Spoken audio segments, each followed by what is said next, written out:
Hello, growers. Want to boost your sales, reach new customers, and streamline your sales process, all from your home office? Ready Farmer 1, my book, is your ultimate guide to making it happen. Imagine increasing your farm's revenue without ever spending a Saturday at the farmer's market. The book will show you how to create, design, and market an online farm store. Learn from real farmers sharing real stories about how they move their stores online, freeing up their weekends and increasing their sales. Get my book, Ready Farmer 1, on Amazon and transform your farm business today. So as humans, we're trying to reduce our carbon impact. We are trying to sequester it. One of the tools that has become talked about a lot over the past 20 years to do that has been biochar. And I know you were somebody who started looking at this very early on. You might even be the guy who made it most popular back in the 90s when you started talking about it. We'll get into a lot of the details about biochar, but if you summarize what you know today, how do you view biochar as a tool for, if we just isolate it to sequestering carbon, like ignore agricultural benefit, sequestering carbon, how beneficial is biochar as a tool? It occupies a very intriguing and interesting niche because of the way it can recycle plant residues and waste residues that might be difficult to utilize otherwise, as well as because of the unique properties of this biochar material when added to soil, that it can generate knock-on effects that are mitigating climate change as well, that would not be generated when we would just bury the CO2, for instance, directly, or do other things with organic matter. But we do have to keep in mind that whatever we do and however intensive we mitigate climate change using biochar technology, that alone will not avert dangerous climate change unless we're also reducing greenhouse gas emissions from fossil fuel production and other emissions dramatically. And we're doing other things as well to withdraw CO2 from the atmosphere. And that's the inconvenient truth for any topic that we might talk about. There's not one thing that will fix it, neither on reducing greenhouse gas emissions nor on withdrawing CO2 from the atmosphere. And by now we know that we have to do both. And the question is, when do we get started in earnest on the whole portfolio of what we can do? Because we need all the tools in our tool baskets to let loose on this problem. That said, I do think that biochar, as I said, has a role to play. The question is whether there is any better tool that competes with it on some level. And I could see if there's no residue, if there's no crop residue or agricultural residue, or all the biomass that we grow on land is utilized for something else, then maybe we don't need to do biochar. At the moment, that is not what's on the horizon. All major calculations add biochar to the portfolio of options, simply because that makes the most sense.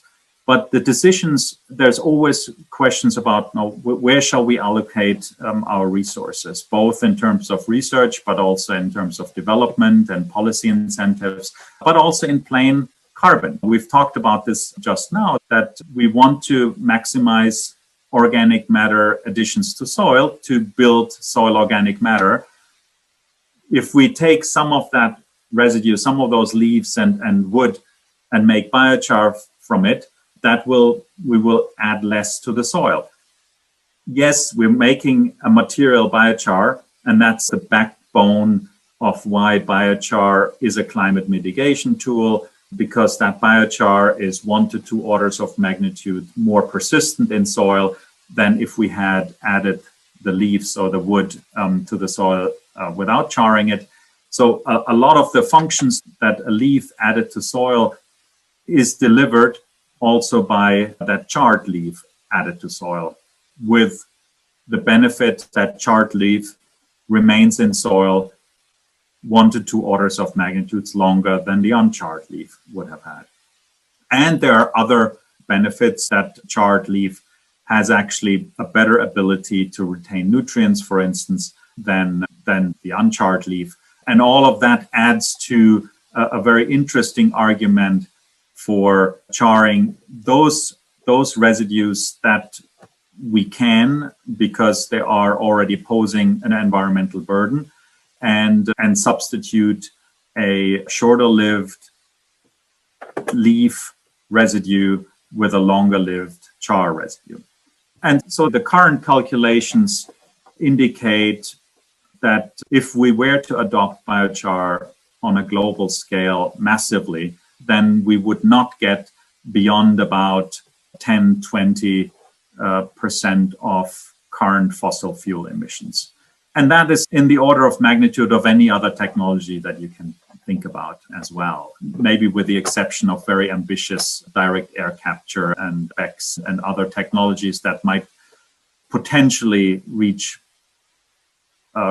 greater carbon withdrawal amounts, but are much further in the future and much costlier, and frankly don't have any downstream benefits. And that's where I would put the counterpoint to your framing question and said, let's talk about climate and not about the other benefits. Because I feel that there's a really interesting societal and eventually geopolitical discussion to be had.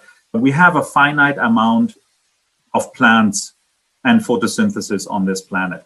What do we want to do it with that? Do we want to make as much CO2 and energy out of it and inject that CO2 somewhere? Or do we want to feed our soils and restore soil organic matter with that? And I think that's now also a societal discussion. Where does our plant carbon generate the greatest societal environmental value? And I would say, no, we shouldn't forget soils in that equation. It's not just energy, it's not just feeding us or clothing us or mitigating climate change. It's also our environment in terms of soil carbon that will have many different other benefits, at least to restore soil carbon levels to pre-industrial levels would make a lot of sense. Today's episode is brought to you by Modern Grower, a proud retailer of the Sumi Soaker system. The Sumi Soaker system is an irrigation game changer. It offers multiple advantages for market gardeners. Even gentle watering without dry spots common with wobblers. The system is lightweight and portable, so you can use it with quick rotation crops. It's low maintenance with no parts to break or clog. It's versatile. You can use it for direct seeding, transplants, and cover crops. And it's very cost effective compared to overhead options. And maybe one of its best and most unique features is it can put down water in a rectangular pattern, which is very different than rotating sprinklers that leave circular patterns, often with dry corners and overwatered centers. If you want to learn more about the Sumi Soaker system, use the link below or visit us at shop.moderngrower.co.